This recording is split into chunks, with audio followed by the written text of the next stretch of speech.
소각을 하지 않고 유지할 필요가 있다고 생각하면 그러면 주주총회에서 결정하는 겁니다. 그래서 첫 번째가 소각을 원칙으로 한다. 당연히 미발행 주식이니까. 그러나 1년 안에 주주총회를 통해서 어떤 평가를 하다 보면 그러면 거기에 따라서 주주들의 동의 하에 자사주를 더 보유할 수도 있고 그리고 소각을 않고 처분할 수도 있고 그것까지 다 열어놨습니다.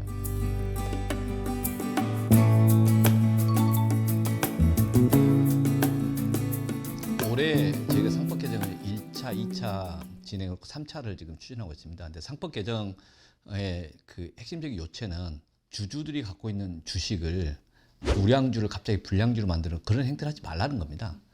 그런 행태가 반복되기 때문에 시장에서 불신이 쌓였고 그래서 국장 탈주는 지능순이다 이런 냉소가 있는 거 아닙니까? 그래서 서학개미들이 늘어났고 그래서 왜 우량주가 갑자기 불량주가 돼버리냐? 회사에서 M&A 할 때, 합병할 때, 신주 발행할 때 또는 이제 기업 결합을 할 때 그때 일반 주주들에게 불리하게 특정 주주에게 유리하게 결정을 한다는 거잖아요. 그래서 그런 행동을 하는 주요 의사결정 단위가 이사회라는 거고 그래서 1차, 2차 상법 개정의 핵심은 거수이사회를 책임지는 이사회로 이게 요체였습니다. 그래서 1차 상법 개정에서 기본 문제식은 이사들은 주주들에게 충실해야 된다.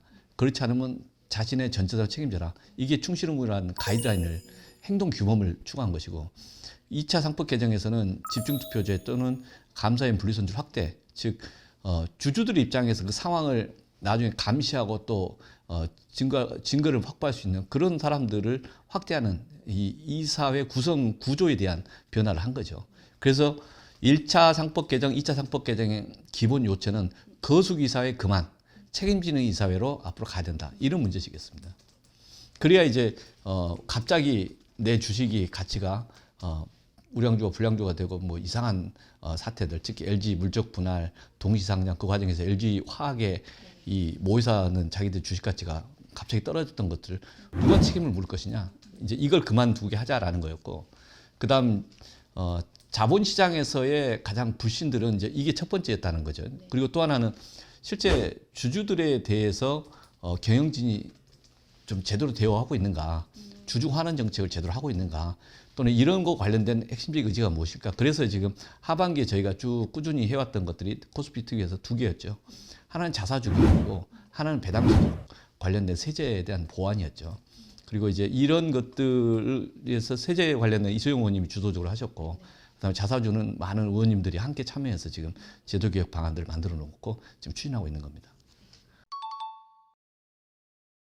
자사주에 대해서 많은 분들이 이제 인식이 제대로 좀 정리할 필요가 있다. 먼저 그 말씀을 좀 드립니다. 자사주는 회사가 주식을 발행하면서 주주들부터 돈을 모아서 회사를 운영하지 않습니까? 그걸 자본금이라고 하는 거죠.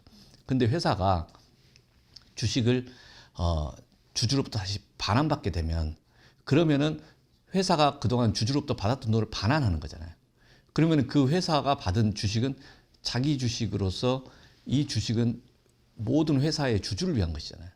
지금까지는 특정 주주를 위해서 자사주를 자산처럼 쓴 거라고 주장을 하지 않습니까? 그러나 회사가 주식이 회사 밖으로 나가면 주식이 되는 거고 회사 안으로 들어오면 미발행 주식처럼 처리되는 게 맞습니다. 근데 미발행 주식이 아니라 무슨 자산이라고 주장을 하는 현실적으로 적절하지 않는 그런 운영 행태가 있어가지고 그것 때문에 자사주가 과도하게 보유하고 있고 과도하게 보유한 그 자사주를 특정 지배주주, 소수 지배주를 위해서 왜곡되게 사용되었기 때문에 그래서 불신이 쌓였다. 그래서 그걸 개선하자.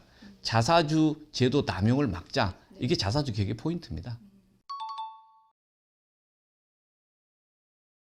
자사주를 취득하면 그게 미발행 주식인 거예요. 그 미발행 주식이니까 원칙적으로 미발행 주식인 상황이면 소각과 똑같은 상황인 거죠. 회계적으로는. 그것을 함부로 이제 특정 지배주를 위해 쓰지 말라는 거예요. 차라리 명확하게 처음에 자사주를 취득할 때는 주주 환원 목적으로 취득한다고 대부분 공표를 합니다. 그리고 취득해놓고는 제3자를 위해서 아니 특정 지배주주를 쓴다든지 또는 이제 그 대표이사의 특수관계인에게 또 좀 저가에 판다든지 이런 식의 이 일반 주주들의 이익에 침해하는 그런 게 있다는 거지 않습니까? 그러니까 그런 거 그만하라는 겁니다. 그게 기존 경영진의 어떤 합법적이고 이 상식적인 이득을 침해하는 그런 건 없다고 봅니다. 이 자사주 소각이라고 하는 겁니다. 그리고 두 번째는 자사주를 소각한다라고 하는데 소각을 하지 않고 유지할 필요가 있다고 생각하면 그러면 주주총회에서 결정하는 겁니다. 그래서 첫 번째가 소각을 원칙으로 한다. 당연히 미발행 주식이니까. 그러나 1년 안에 주주총회를 통해서 어떤 평가를 하다 보면 그러면 거기에 따라서 주주들의 동의 하에 자사주를 더 보유할 수도 있고 그리고 소각을 않고 처분할 수도 있고 그것까지 다 열어놨습니다. 그런데 그 주주들의 동의를 얻는 절차를 추가하는 걸 가지고 이게 뭐 어떤 그 경영권 침해다. 그러면 상식적이지 않는 비판인 거죠.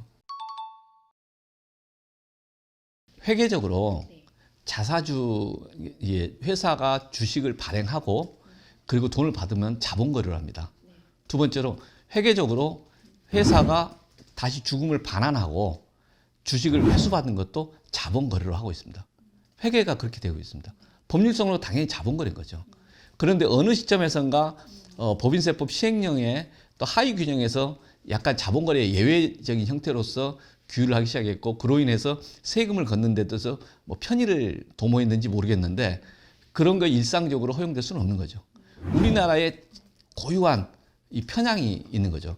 그 편향이 적절하지도 않고 회사법에도 일치하지 않고 회계 기준에도 일치하지 않는 방식인 거죠. 즉 자사주가 오고 가고 하는 것은 자본거래입니다. 그게 회계적으로 맞고 회사법적 일관된 해석인 겁니다. 그런데 세법상 어느 한쪽에서 이상하게 자산거래처럼 이야기했는데 자산거래에 따른 세금 그 부과 관행들이 있어서 그건 이제 이번에 개선해야 된다 이렇게 보고 있습니다. 우리가 비교되는 게 회사가 갖고 있는 자산이 집을 갖고 있거나 공장을 갖고 있는데 공장을 사고 팔 수는 있죠. 그건 자산거래인 거죠. 그러나 주식은 좀 다른 거죠. 그 주식이 서로 오고 가면서 주주들에게 돈이 반환받고 다시 또 주고하는 그 과정 이거 마찬가지로 회사의 존재의 근거되는 자본금에 관한 변화를 일으키는 겁니다. 그래서 자본거래가 맞습니다. 저희가 코스피, 코스닥을 지금 구분해서 코스닥을 어떻게 살리겠다 이런 이야기는 제가 명확히 지금 말씀드릴 게 아니다. 저는 그렇게 이야기를 하고요. 물론 이제 정부에서 대통령께 보고한 내용 속에 코스닥에 관한 몇 가지 활성화 조치들이 있는데 큰 흐름에서는 한국 자본시장이 활성화되기 위해서는 첫 번째는 여전히 자본시장의 신뢰를 회복해야 된다. 지배구조 개선이 계속돼야 된다. 그리고 지배구조 개선이라고 하는 점에서 1차, 2차, 3차 상법 개정 이외에 자본시장법 개정도 필요하고 그다음에 연성규범을 좀 만들 필요가 있다. 그것들이 주된 포인트는 하나는 지금 내년 초에는 이사의 충실 의무에 대한 가이드라인 규범을 좀 그 법무부를 중심으로 해서 제출을 하려고 합니다. 그걸 통해서 이사들이 어떤 행동을 하는 것들은 그래도 충실 의무에 맞는 것이다. 어떤 행동은 그렇지 않다는 것들을 좀 사회적으로 광범위하게 논쟁을 할 필요가 있고 그것을 하나의 참고적인 기준으로서의 가이드라인을 법무부에서 만들려고 준비하고 있다 이런 말씀드리고 그 외에 일반 지배구조 개혁을 좀 주도하는 단체에서도 자체적으로 그런 규범 제안을 하더라고요. 그러니까 이건 상법 전문가들 또는 이 문제를 다루고 있는 실무가들 속에서 논의를 같이 해볼 필요가 있다. 그래서 그 기준에 부합하지 않으면 이사들은 손해배상 책임이 진다. M&A 과정에서 또는 어떤 자산거래 과정에서 또는 회사의 의사결정 과정에서 주주들의 일반적인 비례적 이익을 침해하는 의사결정을 이사회가 했다면 이사들은 그 책임을 질 수가 있다라는 점에 대한 사회적 논쟁을 좀 더 해야 된다. 근데 그 법 개정보다는 이제 그 이사의 충실 의무를 구체화하는 또는 서로 가이드라인을 서로 합의해 나가는 그런 의미에서의 연성규범으로 하나의 가이드라인이 필요하다는 거고요. 두 번째는 시장의 시간입니다. 시장의 시간은 정권이나 정책이 다 할 수 있는 게 아니고 시장에서 스스로 문제제기를 스스로 논쟁을 해야 되는 시간이다. 그건 기관 투자자, 장기 투자자들이 경영진과 함께 논쟁해야 될 시간이다. 자기 회사의 변화와 성장을 위해서. 이제 그런 것 중에서 기관 투자자들이 경영진과 소통하는 방식 중에 스튜어디십 코드가 있는 거죠. 그걸 어떤 표현을 인게이지먼트 활동이라고 하는데 개입 활동이라고 하는데 그와 관련돼서 내년 상반기 여름까지 해서 금융위 중심에서 스튜어디십 코드에 대한 좀 개선 방향들을 점검해 보겠다. 그리고 그것을 구체적으로 실행 방법들을 찾아보겠다. 이게 지금 제일 중요한 연성 규범으로서의 이 M&A 가이드라인 그쪽 충실 의무에 대한 구체적인 규범, 법무부, 그 다음에 금융 중심으로서의 스튜어디십 코드의 개선 이게 제일 중요한 거고요. 그 다음 좀 더 나가서 이사회 중심으로 올해 논의했다면 26년도에는 주주총회 중심으로 해서 좀 더 개선할 방안들을 찾아보겠다. 이렇게 일단 좀 문제식을 갖고 있습니다. 근데 이와 전혀 별개로 네. 아까 코스닥 이야기하셨는데 코스닥 시장은 많은 분들이 지적하는 것들 중에 지금 1,600개, 1,500, 1,600개 아마 기업이 그 정도 될 텐데 그 중에서 많은 기업들이 수익을 통해서 이자를 갚지를 못하고 있습니다. 그러면 이 기업들이 계속 존속하는 게 적절하냐에 대한 사직 비판이 있습니다. 이 지점에서 그러면 어떻게 풀면 좋겠냐, 그래서 사직 토론을 할 필요가 있다고 생각합니다. 모든 기업들이 수익을 안 나더라도 다 이제 퇴출해야 되냐, 그런 건 아니라고 봅니다. 그러니까 미래 성장 가능성이 있는 기업들은 또 있을 수 있는 거고, 또 지금 단기적으로는 적자이더라도 길게 보면 성장하는 기업들이 있기 때문에 그런 게 이제 기술 개발을 하고 기술력이 있는데 단기적으로 상황적인 조건 상에서 수익이 안 나는 기업들이, 그런 기업들은 존속해야 되겠죠. 그러니까 이런 부분들을 구분하는 기준들을 저는 시장 참여자들과 거래소가 좀 만들어가야 된다. 이제 그게 앞으로 코스닥 기업을 활성화시키는 데 중요한 지점이 아닐까 이렇게 보고 있습니다. 제가 올해는 2025년은 정책 주도 시간이다. 네.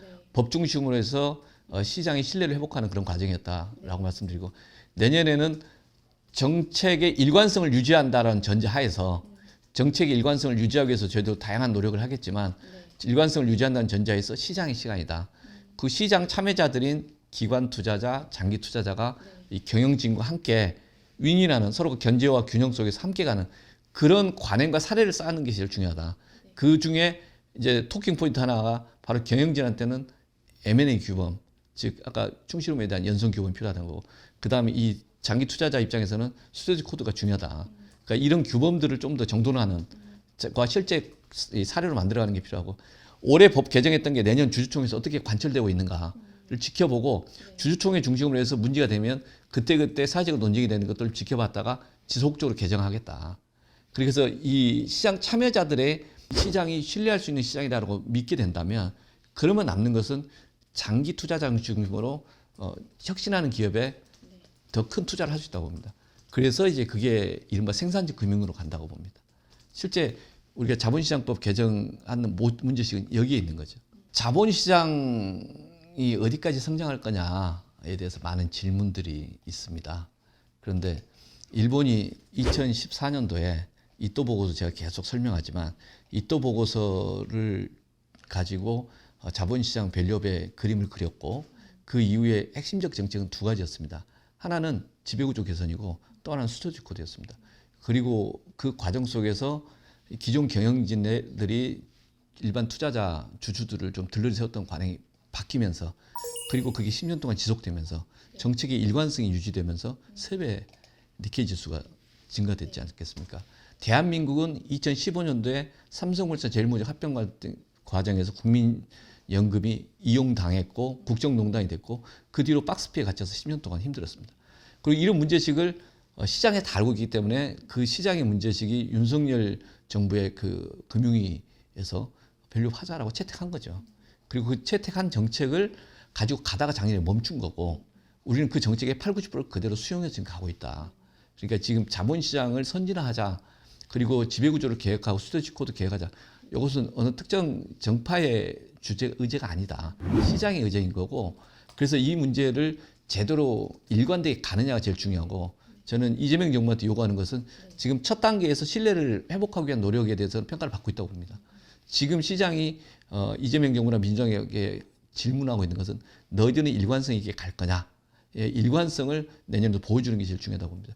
특정 법이나 특정 규정이 중요한 게 아니라 신뢰를 훼손하는 것들에 대해서는 제거해 나가는 일관된 의지 표명, 그리고 그때그때 현안이 되면 그걸 담담하게 하나씩 해결해내는 그런 일관성이 이재명 정부한테 요구되는 거라고 보고, 저희도 그런 일관성을 유지하는 게 저는 저희 특위의 가장 큰 숙제라고 생각합니다.